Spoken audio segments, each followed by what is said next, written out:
Good afternoon, everyone. This afternoon, I wanted to address some notes that I've been receiving, some comments I've been receiving as we are covering the Ukraine and Russian conflict and how that is affecting a lot of the African immigrants there, whether they be from Nigeria, South Africa, and other countries. And I think what's important in this discussion, ladies and gentlemen, that I know a lot of times when we make titles for videos, we speak about these particular issues. They may seem divisive. They may seem as though we're against, Africa of some sort, but of course not. But I do want to bring relevance. I want to bring some sort of context to the conversation and what's essentially going on in Africa, what's going on in Ukraine as well as Russia. But I don't want to focus on the Ukraine Russian conflict. I want to simply focus on those African immigrants that are essentially trying to flee the Ukrainian border, and the Ukrainian government, as well as some of the citizens, are preventing them to actually leave and go into countries like Poland. Poland is even refusing to accept a lot of the African immigrants, and also countries like Romania and other bordering countries. What I would believe that's very important is that we first bring relevance to it, as I said before. And as I'm still preparing here, bear with me because I don't want to talk out the side of my neck. I want to give you some information here that I think that's going to push the conversation forward, if that makes any sense. Okay. So as I'm putting this together, family, I want you to think about a couple of things. I know as of late, but not initially, there's been some African countries coming out and speaking out against the Ukraine Russia conflict. Very, very few, very, very few. And those countries probably do not do business with Russia. Some people need to understand that the Ukraine and Russia actually supplies a lot of the African countries with food, okay, with wheat. That's one of their major exports to Africa is the wheat. Of course, after Ukraine and Russia, another European country has stole Africa of many of its resources. Now it's trying to give back, but for a price, of course. So I want to put that to the forefront and for you guys to have and think about that as I'm still prepping here, because I think it's very important that you guys understand where I'm going at with this. Okay. I really want you guys to understand where I'm going at with this. And I really think this is important for me to cover. I think that this is very important for you guys to understand. Now, first and foremost, let's look at some of the headlines of what's occurring right now. And as we look at these headlines, I want you to really think. Black immigrants choose Ukraine for quality of life, education, but war leaves them fearful. Africans say Ukrainian authorities hindered them from fleeing. That's what the Africans are saying, that the Ukrainian authorities, government, hindered them from fleeing. Also, Africans say Ukrainian authorities hindered them from fleeing. Open the door or we die. Africans report racism and hostility trying to flee the Ukraine. Now, and again, you haven't noticed really any African countries coming out speaking ill about Ukraine as well as Russia, because again, one of the number one exports to Africa from that region is wheat, which feeds a lot of people. So let's bring up some other things. We're just going to flash you a couple of things. I want you guys to really build with me here. I want you guys to really unpack this the way I looked at it. So as I'm looking at this, I looked up Ukraine's GDP, which is $155 billion. I looked up Nigeria's GDP, $432 billion. And I looked up South Africa's GDP, which is roughly $302 billion. The reason why I bring this up, family, is because as I'm following India students that are over there, essentially just like the just like the African students for medical school, engineering school, those STEM degrees that they're trying to receive over there in the Ukrainian region, where it be Poland, Ukraine, Romania, etc., but in Europe as a whole. What I'm seeing is thousands of African immigrants are stranded and also prevented from leaving the country. And the question I have is, why isn't there any African countries speaking out against this very, very publicly and fervently? And what are they not doing versus what are they are doing?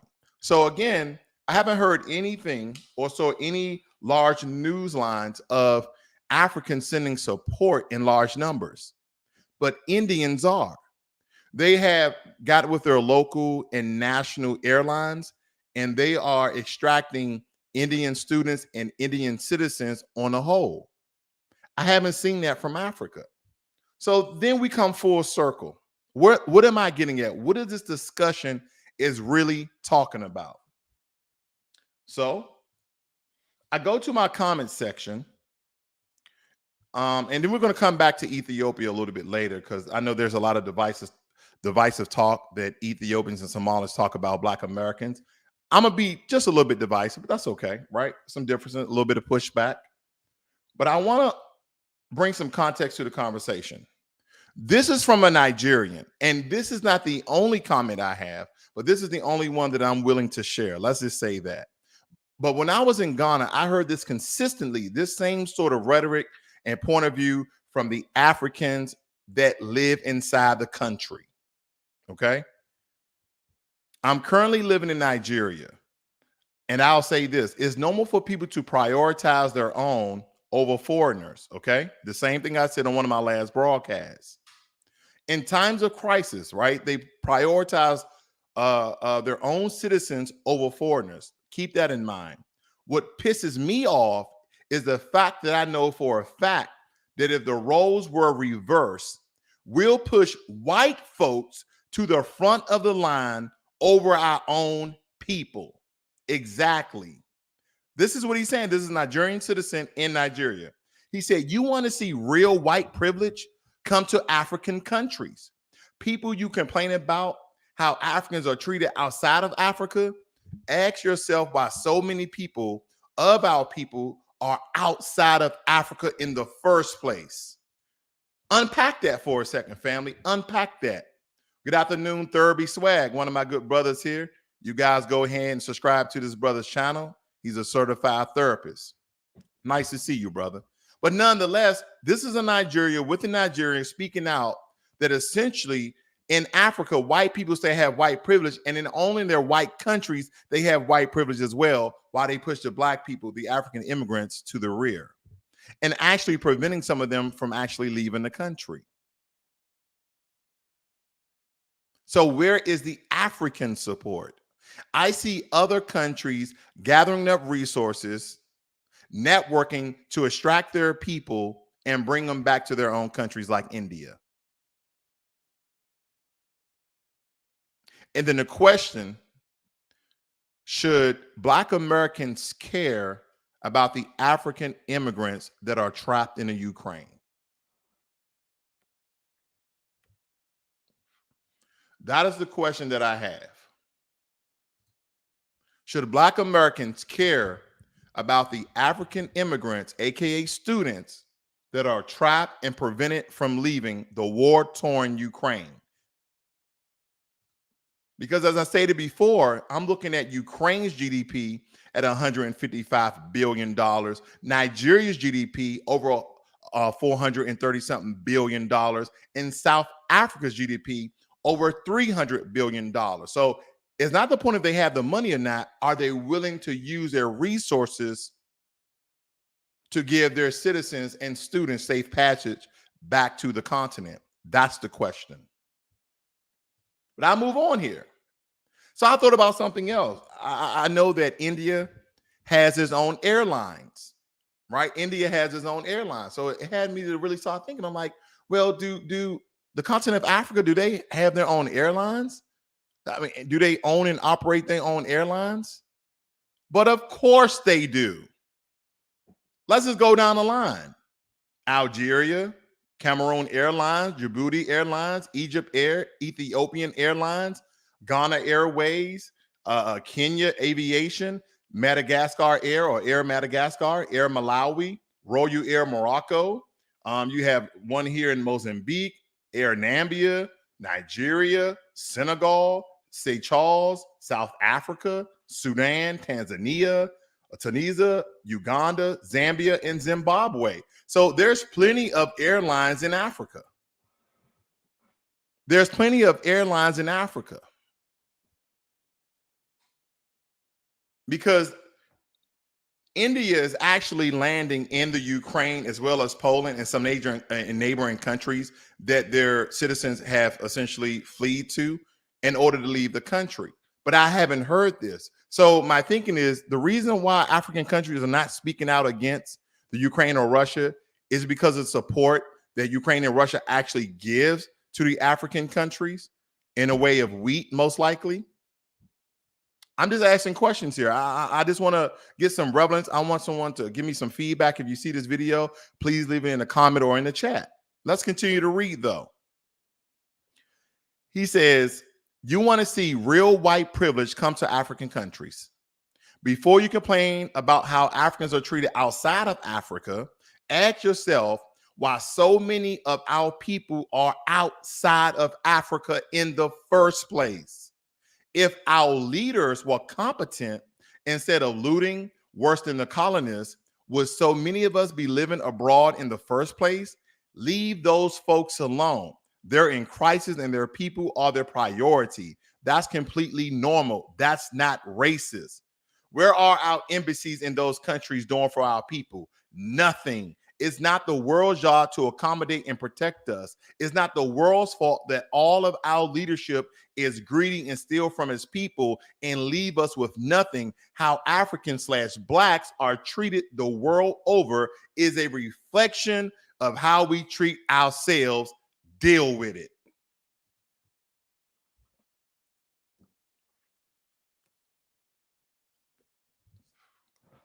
I'm not making this up, family. I'm not making this up. And this is not the first time I've heard this. The reason why so many Africans leave the continent is because they believe that the government is not taking care of them or doing the right thing by the people. And I said this before, when the Pan-Africanism movement started more than 60 years ago, it never took off on the side of Africans from the continent versus Black Americans reaching out and getting our hands slapped like a child. Like, nope, we're not going to do that.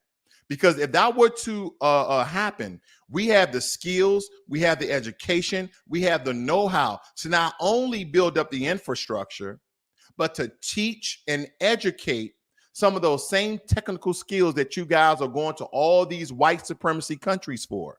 But that's very important. Because again, a lot of time we look at the branches of a problem. Let's take, for instance, that we labeled a tree the problem.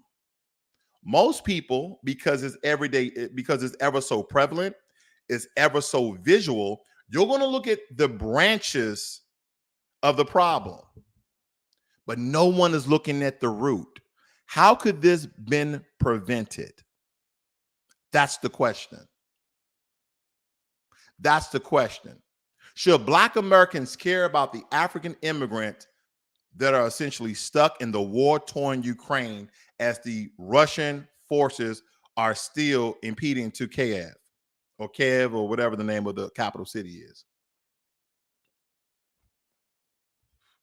Now, for some of you who are just tuning in, I'm going to go back and I'm going to read this one more time from midway so you can understand what I'm getting. And for the record, this is a Nigerian citizen in Nigeria. Okay. I don't want to reveal the brother's name because I want to make sure that he's healthy. He says here, we push white folks to the front of the line over our own people. You want to see real white privilege? Come to African countries. Before you complain about how Africans are treated outside of Africa, ask yourself why so many of our people are outside of Africa in the first place.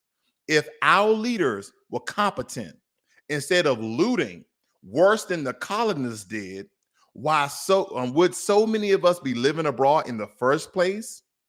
Leave those folks alone. They're in crisis and their people are their priority. That's completely normal.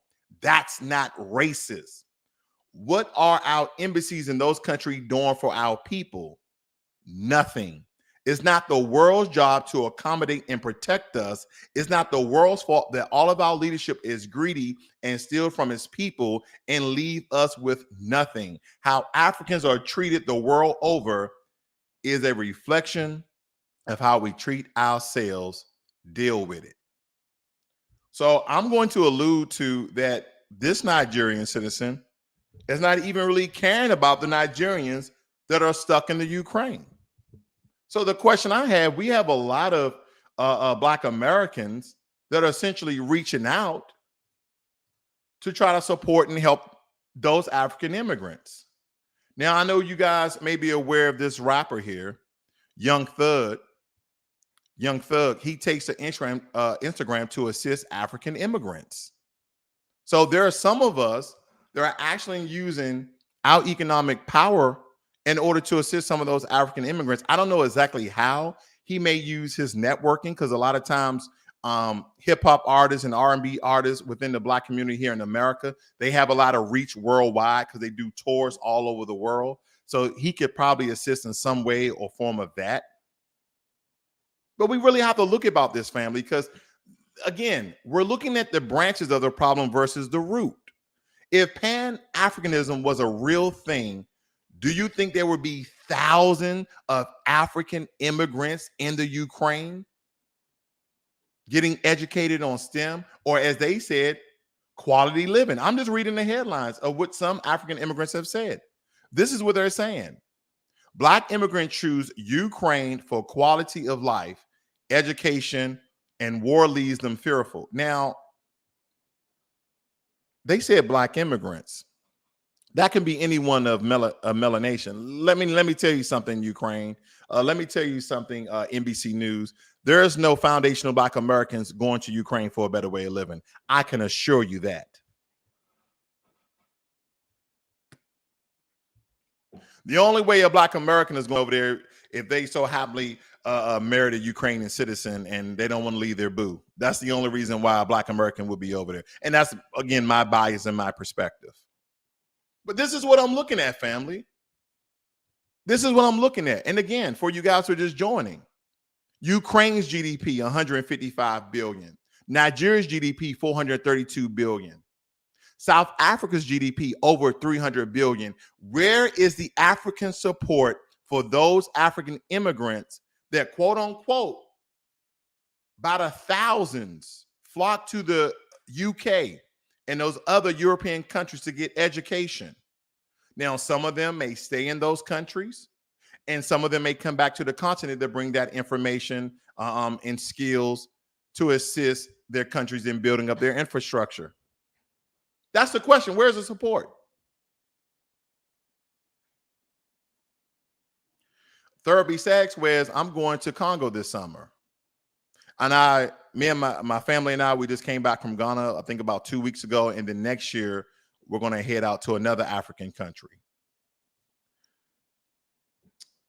Africans turn their noses up at Black Americans, especially the ones in New York. So, oh well. Okay. Not all Africans turn their noses up at Black Americans, but of course, Sean, of course. Again, ladies and gentlemen, we're on the internet. This is social media. You can't take someone's statement to make it very inclusive to 100% of one group or another. We either be Nigerians, Ghanaians, Rwandans, South Africans, Ethiopians, Somalians. It doesn't matter, folks. Just know that one person does not represent their entire group. Okay, let's be very intellectual and very smart here. We know this, okay? So we don't have to state some things that just I would think to be just obvious and blatant, okay? But again, I want to come back to something else before I end here, family, because I told you on my last broadcast that there has been a lot of divisive talk between African immigrants from various countries, as well as foundational Black Americans, descendants of American slavery. I've said some comments essentially about Somalia and Ethiopia and how I was in a room, I think it was a Twitter space or it could have been Clubhouse. And this occurred not only once, but at least 3 times where I was in rooms and Black Americans and specifically these two countries, Ethiopia and Somalia, citizens and those descendants, whether in America, they're speaking out negatively about Black Americans. Now, believe it or not, a lot of these Somalians and Ethiopians were actually in America talking bad about Black Americans. And again, not all Ethiopians, not all Somalians have said these things, but a couple from from those countries.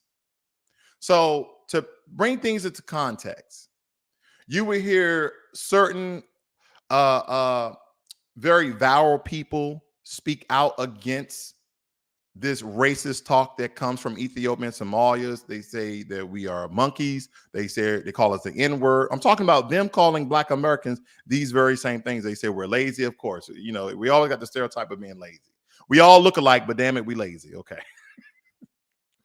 But then you have stories like this. Northern Ethiopia, a record 9 million now need food assistance. Why did I bring this up?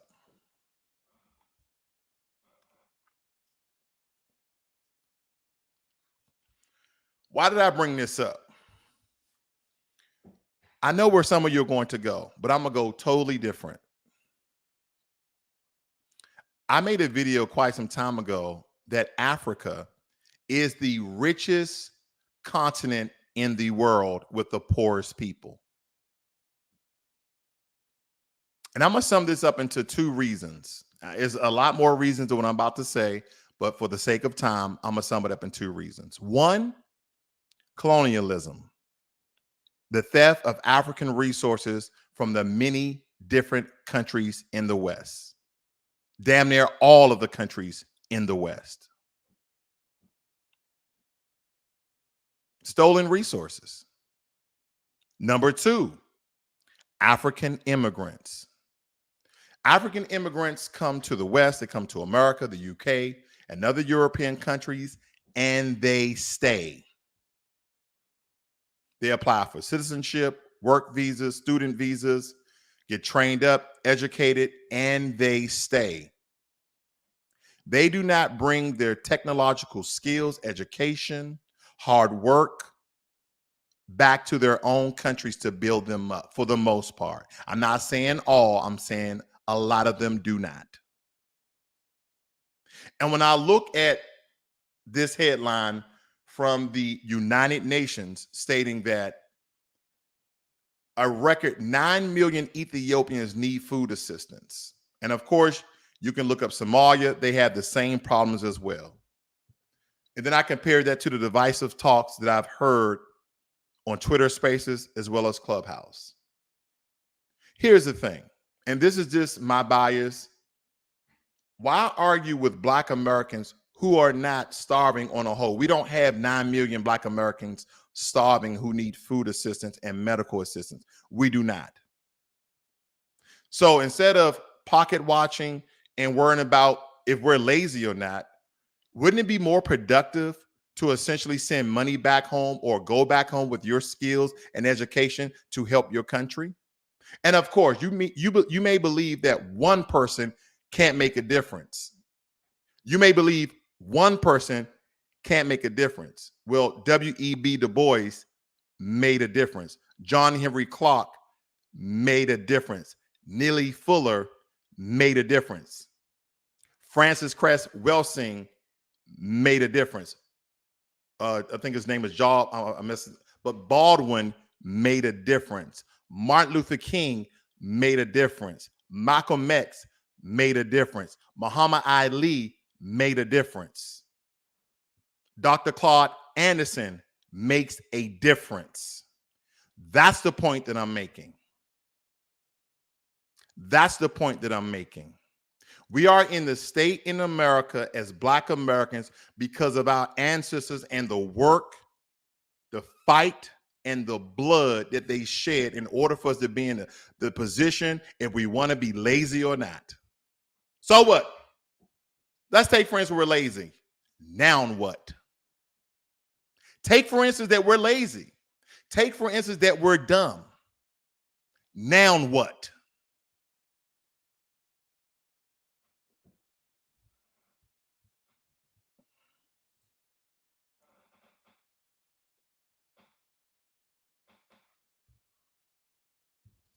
Everything is about perspective and everything is about reality. See, your perspective may be off, but your reality reigns true.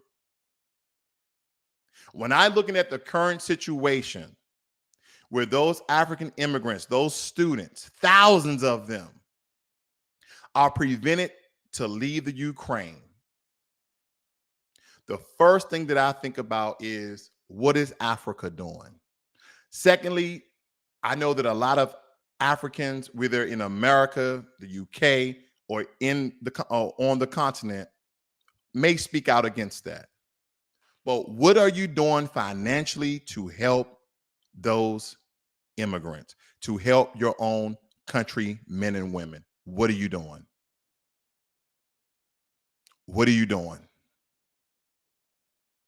That's the question I have, because we can be very, very divisive, right? We can get into these social media platforms and we can go back and forth and call each other names, and we can talk about how lazy you are, how war struck in your country is, how poor and how hungry your people are, and you don't have control of your government, and they're doing whatever they want to do with the money and funds that you guys are receiving from the World Bank and the United Nations and et cetera and et cetera. But that doesn't solve a damn thing. That doesn't help a damn thing. See, that's the problem. We're time wasting between foundational Black Americans, descent of American slaves, and African immigrants from the many countries in Africa, over 50. We're doing all this rah-rah bullshit and nothing is getting accomplished. If anything, the Ukraine and Russia conflict is putting a spotlight on Africa. So why should Black Americans care? Especially when we have people from the continent speaking out against our movement here in America.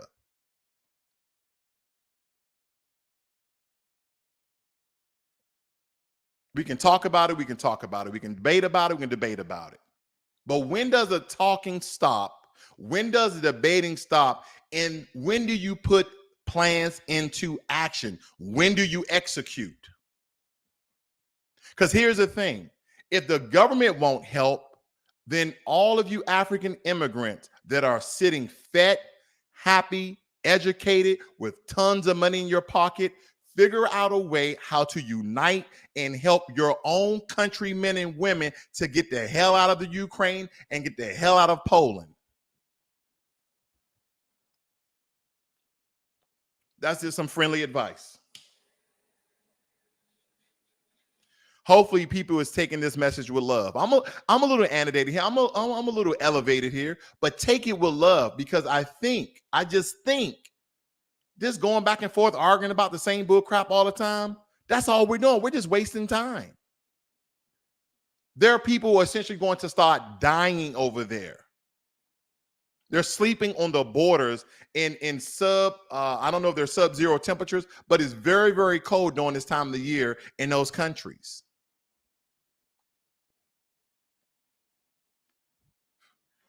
You know, and I know, majority of melanated people, no matter where you are from in the world, don't want to be in Europe during the winter, don't want to be in Canada during the winter, don't want to be in places like South Dakota, North Dakota, even in New York. But that's where you guys go. I don't get it.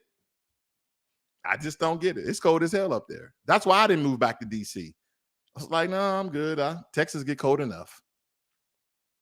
Let me read some of your notes. Let's see here. Sean says, usually when Africans travel to different countries, most bring the knowledge back to the continent for better opportunities and even share to others among the diaspora. Okay. Sean said he somewhat agree. Ice Cream says boom. Rudy One says doing nothing. Ice Cream says that all they had to do was simply look here on YouTube to see African leaders shaking hands with Russian and Ukrainian leaders. And that was quite recently. Yes, it was. 2 to 3 weeks ago, Nigerian leaders told its citizens in Ukraine to sit tight. You can't make this stuff up, okay? Ice cream also states it shows ignorance and interesting in deflecting the conversation. Family, I just wanted to give you that short bit that Nigerian citizen put on here, and this for context as I'm leaving out. This was very, very powerful to me. Very, very powerful. We push white folks to the front of the line over our own people. You want to see real white privilege?